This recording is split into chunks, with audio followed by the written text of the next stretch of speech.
You go back to your 21-year-old self. What advice would you give yourself? And also, I have some questions to ask. What advice would I give my 21-year-old self? Run like hell. No.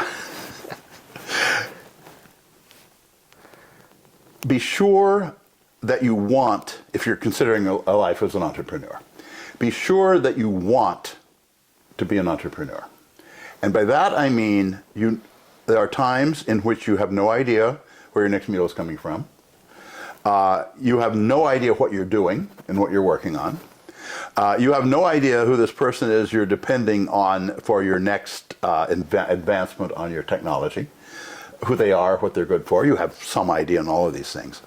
On the other hand, be prepared for both the most work you have ever faced in your life and the most fun. If you trust yourself, and you must trust yourself, if you trust yourself, the life of an entrepreneur is joyous. It's great, it's wonderful. But you have to trust yourself. I don't mean be arrogant. I don't mean say, oh, I'm smarter than everybody else, even if you are. Especially don't say it if you are. Don't discount yourself, but don't discount others either. So I would say to my 21-year-old self, acquire all the knowledge you can. I would go back farther. I would say to my 18-year-old self, when you're an undergraduate, don't be the goof-off you were. Study, especially study mathematics, because mathematics will give you a better grounding for where you intend to spend your career, then and now, intended to spend my career, because it's the way of teaching you how to think and how to solve problems in the high-tech field. So I would have said go all the way back to there and be somewhat more serious. I don't mean spend all of your time as a drudge. People who are drudges nobody wants to work with or work for. Have fun, but pay attention to where you're trying to get to. And I didn't, not until you got through the Navy. When I got out of the Navy, I had to think as a military officer, and things changed. Yeah. And after that, I was in graduate school. I was now older instead of younger than my compatriots. And so I already had money invested. I already knew things like that. And they would come to me for investment advice because even then I had investments that were successful. And I learned then that I was a little bit more mature, both than my compatriots, but also more important than myself. And I could set a longer term goal. And that's learn to set longer term goals. Not irredeemably far in the future, but what am I going to do in 2 or 3 years? What am I going to be 5 years from now? People ask themselves those questions. You never answer them correctly. Yeah. So, question. So earlier when we were talking, you said that you moved to Silicon Valley because that's where all the entrepreneurs are. Is that the same thing as if I was to say, hey, I'm moving to Miami today because all the entrepreneurs are there and I'm going to surround myself with all these amazing opportunities? Yeah, if that's where the entrepreneurship is, yes, I would agree with you on that. Now, I was fortunate. I went to Stanford. So I was within, shouting distance of Silicon Valley for my graduate work. Yeah. And so it was not very hard to decide where to go because it was a great place. But had I gone to, the University of Michigan, I would have headed to the Research Triangle or to San Francisco area, Bay Area, in order to be a part of the entrepreneurial scene. Now, is there success everywhere around you? You just have to see it, or do you have to go looking for it? It's not quite either of those, at least that was my experience. When we were starting out, because of where we were, the success was everywhere around us. Mm-hmm. People who'd been successful. I mean, John Arriaga, the guy who owned all the buildings, his partner, whose name I forget at the moment, but his partner's father happened to own a bunch of tomato fields that became Santa Clara, California. So they had plenty of money, and they turned it into office and real estate and so forth, and then they invested that money in entrepreneurship and made bazillions. That was all around us, so it was the way of thinking was in the blood, was in the air, was in the water. And that was a big help. And that's why I would first have moved there or someplace equivalent, like the Research Triangle, North Carolina, or Boston, in Boston, Massachusetts, near MIT and Harvard, in order to have that kind of a background and that kind of a reservoir of people to hire. Mm-hmm. Because you have to have good people to hire. And much as it's nice in the days when I was in Boise, Idaho, it's a wonderful city, Now you can hire people to go to Boise. In fact, you can't stop people from moving to Boise. But when I was there, nobody wanted to move there. Yeah. Because it was in the middle of nowhere. But I wasn't there trying to start a company. I already had a company. But moving here was a good move too, because you have the University of Washington. Yeah. So that would be part of the advice. So the advice is put yourself in the environment where entrepreneurship is in the blood, where you can find other entrepreneurs and then go find them. Now I was fortunate. I knew people because that's where I'd lived for years. I mean, I went to Stanford in 1975. I started my first company there in the very early 80s, 1981, and so I was there for 5 years. I had a lot of contacts through Stanford, through my time there, and from knowing people. Mm-hmm.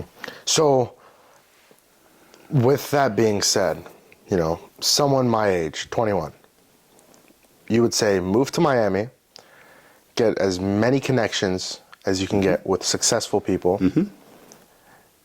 Then what? So now I moved to Miami. I'm surrounded by successful people. What's next? First of all, filter the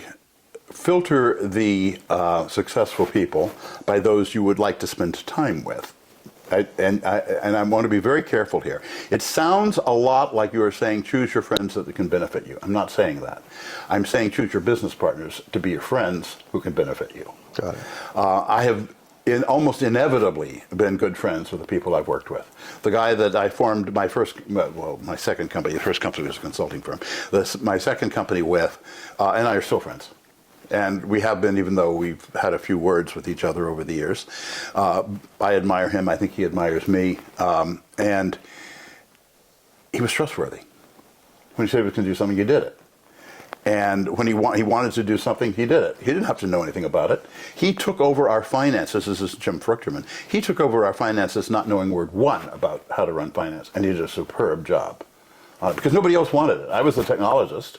And our CEO was the CEO. So we needed somebody doing the finance, and it wasn't going to be either of us. So he did it, and he did a superb job at it. And of course, he's run many entrepreneurial things since then himself. So choose the people that you want to associate with, and then choose the ones you want to work with. Yeah.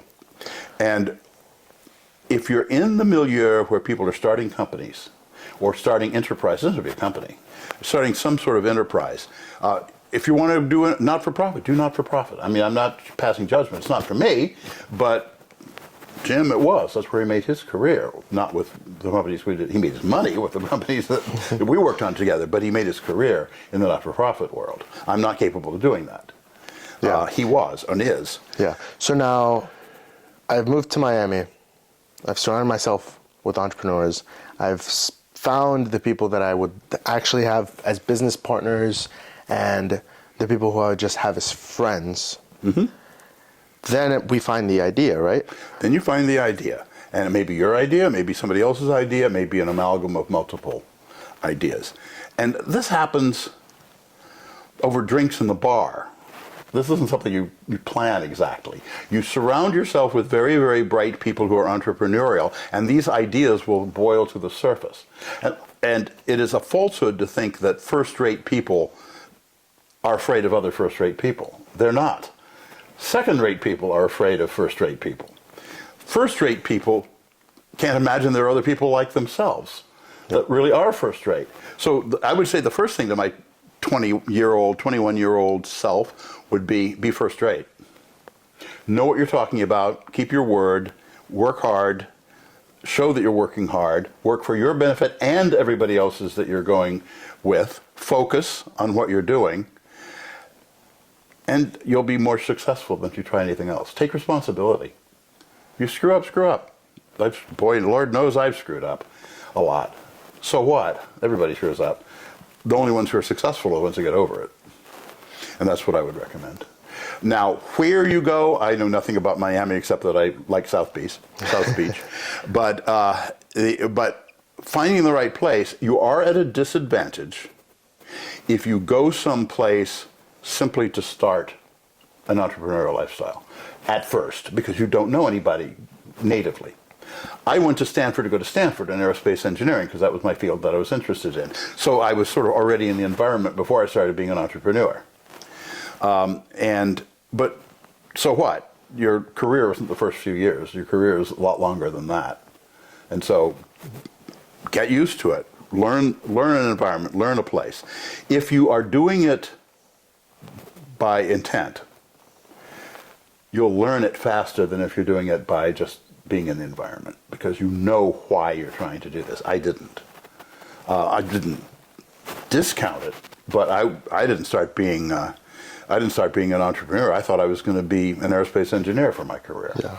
Now, a problem I struggle with, and I'm not sure if, probably other people struggle with this, but for me, I have 1,000,001 ideas, and I want to do all 1,000,001 ideas at the same time. Yep.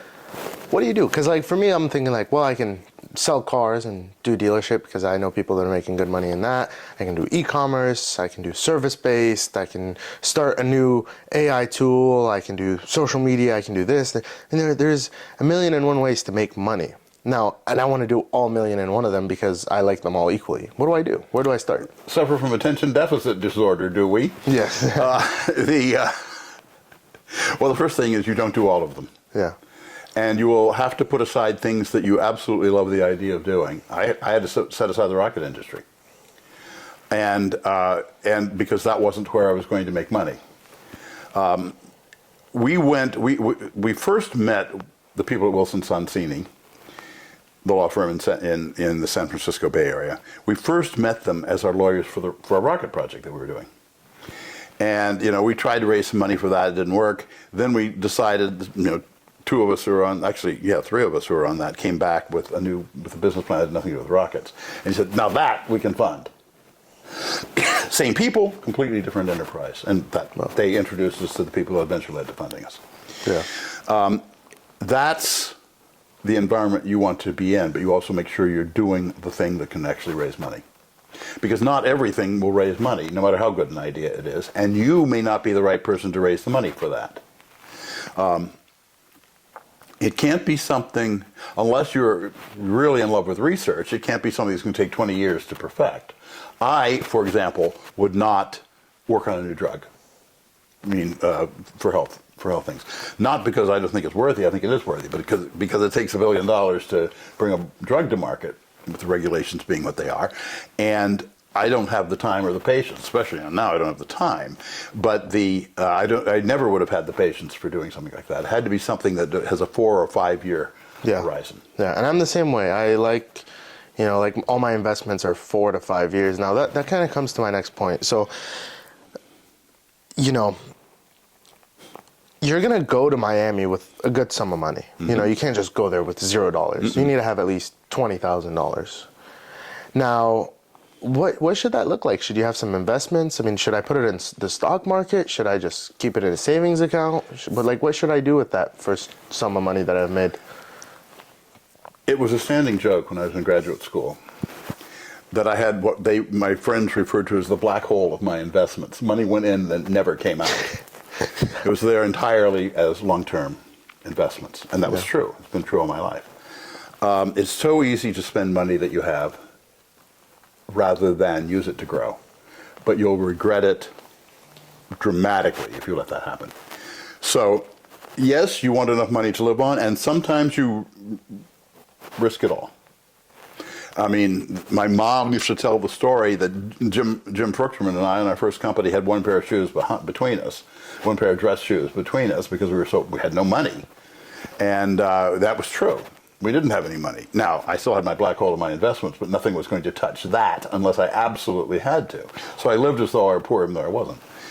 It's funny that you say that because that's how I live now. Mm-hmm. I live very I'm broke. Because there's an account that you have that you just say it's not there. It's not available, right. So when you're down to $100 in your main account, you're like, well, I only have $100.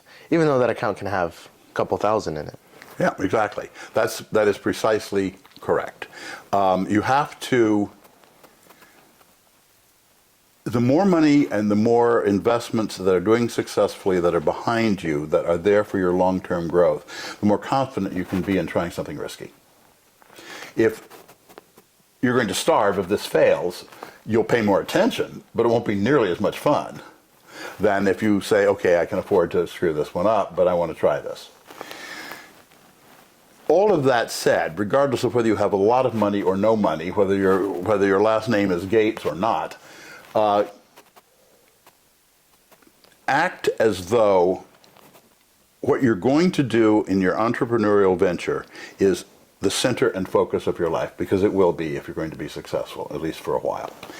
And do not expect all the other thousands of things you have as great ideas to be of any value to you. Turn all that mind power that is coming up with those ideas into better ideas of what you're working on now. That will not always work. It may fail. If it fails, go on to the next idea in your list of 1,000 things you wanted to do. Go on to your list and see if you can build something around that. I certainly did not think I would make my first $1 million doing optical character recognition. I knew that I was a skilled mathematician, and that when Eric Hanna approached me and said, can you write an algorithm that will teach a machine how to read any type font? And I said, sure. Did I have the foggiest clue how to do that? Of course not. But I did know I was a good mathematician and a decent programmer, and so I figured I could come up with something, and I did. But be sure it's what you're doing is something you're capable of doing, or that you're capable of getting the people who can do it for you or with you. I always kept a list.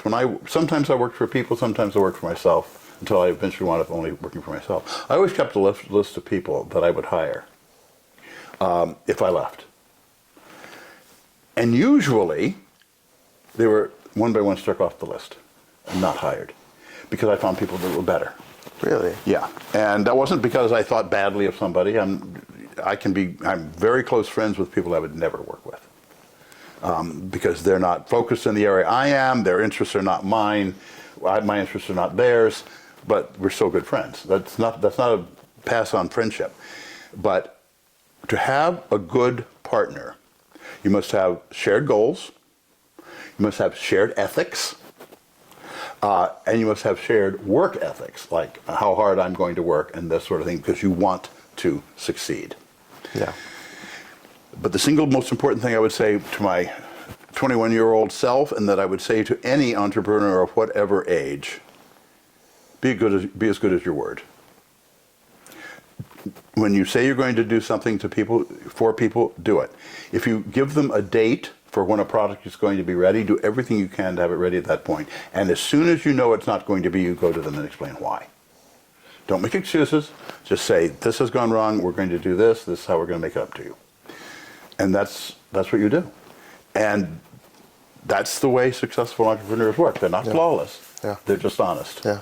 And that's, just to help people understand a little bit better too, it's like there's 1,000,001 ways to make money right now.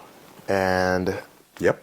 from my understanding, get really good at one thing and just do it so well, and surround yourself with people who do that same thing and are good at it, so you guys can do it good together. That's right. That's right. And sometimes what you're really good at doesn't look like it should be the basis for anything. My primary talent, I have lots of talents in talking to people, and I'm articulate and all that sort of stuff. As I joke, I have made a great deal of money on people confusing the difference between articulate and intelligent. But my primary skill is at algorithms. Technological solutions to technological problems that teach machines how to do something novel. So we've done, optical character recognition. We've sorted the mail. We have the ability to identify any object out of billions. All of these things go back to me and the people that I work with's central skills. I'm an okay manager. I'm a good leader. I'm an okay manager. I'm a lousy programmer, though I can program. So I don't program. I tell other people who are really great programmers how to program and what to do, and I make it worth their while to participate. I'm a firm believer in Marx's dictum about the worker ownership of the means of production, except that I call them stock options. Everybody in my company, from the secretary or the tech up, had options in our company. Every single person. Wow. And this was in the days when that was rare. It's much more common now, but it was very rare in those days. Yeah. Make sure everyone participates in the upside, and there'll be more upside for you too. Yeah, yeah. And that's the other thing too. Like with me, like I've started some companies, and the biggest lesson that I've learned, Dave has been my mentor along the whole thing. The biggest thing I've learned is if you treat your employees well, or if you treat people that are working for you well, they will do a better job. Yep. Like for me, I give everyone bonuses if they do good, because who doesn't want to make more money? That's right. You give them bonuses when they do well, and you do other things that show that you care about the person. I'll give you an example, not because I'm a wonderful person, but because I remember this example. I had a mathematician who worked for me, a woman, brilliant woman, also a good friend, and her father was a Holocaust survivor, and had, let us just say, some psychological residue from that, as you could expect. He'd lost members of his family and so forth, although he and his immediate family got out. He was dying.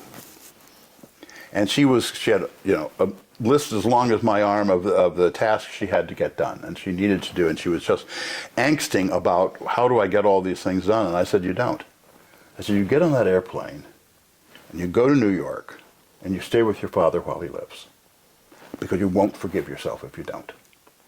Make it up to him. You guys have had trouble. Make that up to as much as is within your ability to do so. And that's exactly what she did. And she came back and just was unbelievably grateful that I had done that. Why did I do that? Well, first of all, she was a friend. But second of all, because it was the right thing to do. Yeah. And if you get the reputation for caring about the person, they'll care about you.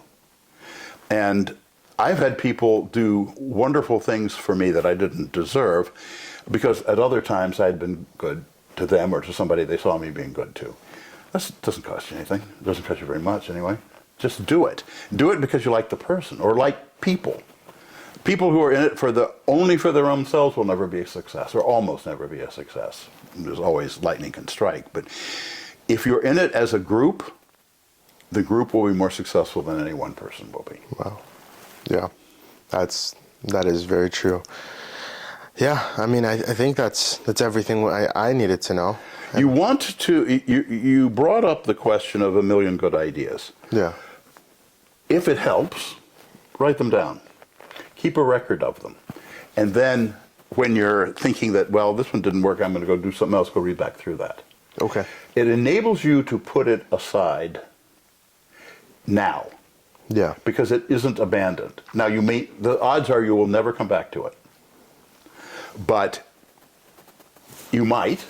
Yes. You can. I have, on occasion, done things like that. But more to the point, it enables you to move on peacefully. And that's very important, especially if you have a lot of really good ideas, because what you're doing is you're abandoning an idea that can make you millions of dollars. And the answer is yes, you're abandoning an idea that can make you millions of dollars in favor of another one that can make you millions of dollars, at least you hope. That would be my advice. And the younger you are, the more likely you are to have a million different places you could go. Yeah. And to have less knowledge guiding you as to which one to take. Yeah. Yeah. So, guys, you heard it here. I'm going to Miami tomorrow. Why Miami? Well, I love Miami. But I love Miami too. I went there. I couldn't live there. I couldn't. It felt very fake. Oh, yeah, of course. I actually like Seattle because there is a lot of successful people here. There's a lot of entrepreneurs. There are. And it feels real. Mm-hmm. Miami feels really fake, but there's a lot more entrepreneurs there. And so in California too, depending on the part of California, there's a lot of entrepreneurs there also. Yeah, there are still. Yeah. Still are. Yeah. Yeah. Of course, I like South Beach, so. Yeah. In Miami, so as the joke was, because we did a lot of business in Latin America. Yeah. And the joke was the capital city of Latin America is Miami, Florida. Which is true, it is. I mean, it might as well be. Yeah. That was fine. It is a very live and happening place, and it's not hurt by the fact that Florida is one of the most successful states in the country. Yeah. So, definitely. Yeah. But I'm going to take some of this advice to heart. I hope you guys do too. And we have a lot of really, really, really valuable stuff coming out. When you start your company, where do you start? Who do you hire? What do you do? These are all things that you ask yourself, and you've never really thought of, right? And this is where Dave comes in. He's done it 1,000,001 times before, and he's gonna give you the things that he's used. You can take advantage of an old guy who's in his, as they say, anecdotage, because I have an awful lot of anecdotes that I'm willing to share and happy to share on this. And they all carry lessons. Some of them are amusing stories, but they all carry a lesson on success in business. Yeah, yeah. So subscribe, turn on those post notifications, because some of the videos might not be up for long. We'll see you guys in the next one.